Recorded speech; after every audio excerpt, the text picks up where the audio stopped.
Ang Ingat Yaman ang nagsisilbing punong tagapamahala ng pondo ng konseho na siya namang nagmumula rin sa mga mag-aaral. Paano kaya masisiguro ng mga tumatakbo sa pagka-treasurer sa bawat Tomasino na marapat ang kinapupuntahan ng kanilang ibinayad? Gaano nga ba sila kahanda sa bigat ng responsibilidad na kanilang pinili? Tomasino, kilatisin mo ang mga kandidato dahil ikaw ay matalinong mangboboto.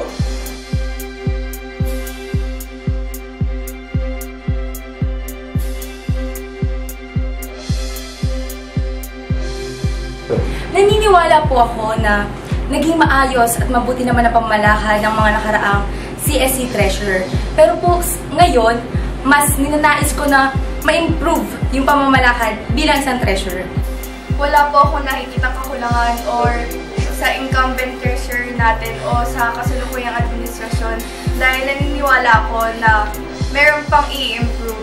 Nakita ko bilang isang local student council officer, nakita ko kung paano sila nag-perform.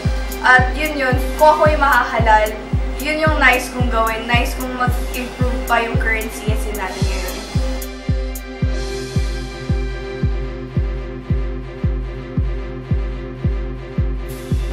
Nagdesisyon po ako para tumakbo bilang CSC Treasurer dahil nagnanais po ako ng mas malaking pagbabago para sa ating institusyon. Gusto ko pong mailabas ang boses ng mga estudyante para magkaroon tayo ng sariling style at para mabago ang ating university. Naniniwala ako ng isang leader ay may kakayahang makapag-influence at may vision siya. At ito yung nakita ko na nais ko sanang dalhin pa sa UST mula sa lokal papuntang central. Oo, sapat na yung kakayahan ko upang maglingkod dahil meron na ako nung experience sa pagiging incumbent secretary ko at alam kong magagamit ko ito para mapagsilbihan pa yung Tomasian community.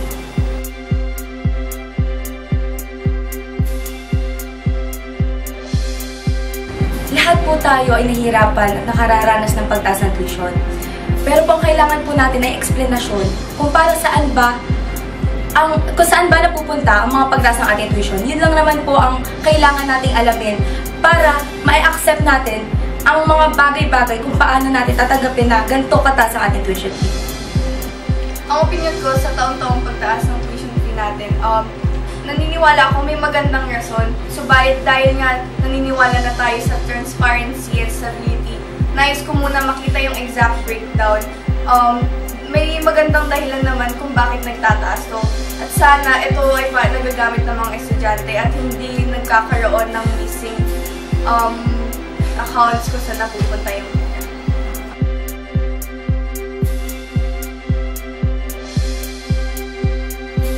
Isa sa aking plataforma ay Tipid Tomasino.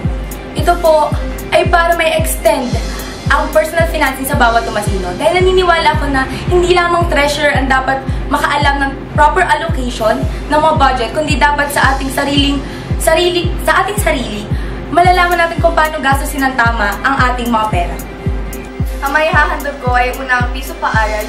Ito ay isang academic assistance program para sa mga estudyante na nangangailangan ng financial assistance na nais pang manatili sa university.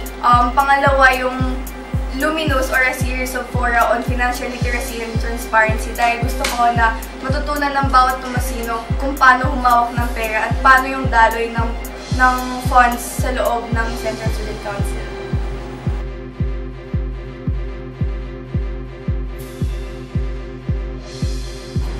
Nung pumasok po ako dito, alam ko na po na maraming mag-criticize sa'yo.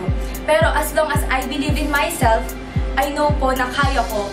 Ang mahalaga po kasi, naniniwala ka sa sarili mo para mapaniwalaan ka din ng iba na kaya mo. Hindi naiiwasan yung mga criticisms. Paano ko ba ito hinahandle? Hinahandle ko ito in a way na positive siya lagi sa akin. Ito yung ginagamit ko para mag-grow pa into someone better. A better person, a better student leader that could serve the students in the best way that I can. So, positive lang. Take lang ng take kasi para rin naman sa aking well-being for the Tomasian community.